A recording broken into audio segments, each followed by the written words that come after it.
Plumber आया था। किसने लिया ये पानी? इधर किसने लिया?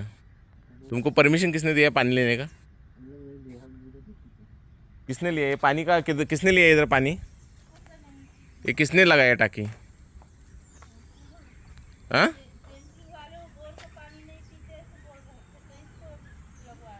ये परमिशन लिया क्या इसका?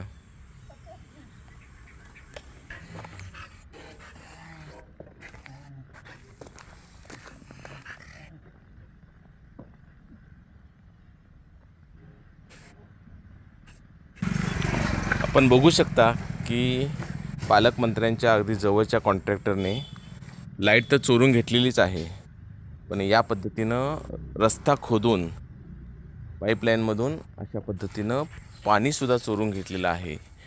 कारण या सेंटरिंगवाल्यांना बोरवेलचं पाणी पिता येत नाही आणि हे पाणी नगरपालिकेचं आहे आणि नगरपालिका स्वतःच्या पैशाने या कॉन्ट्रॅक्टरला लाईट आणि पाणी चोरून घ्यायला परमिशन देत आहे. ही लाईट चोरलेली आहे, हे तुम्ही बघू शकता.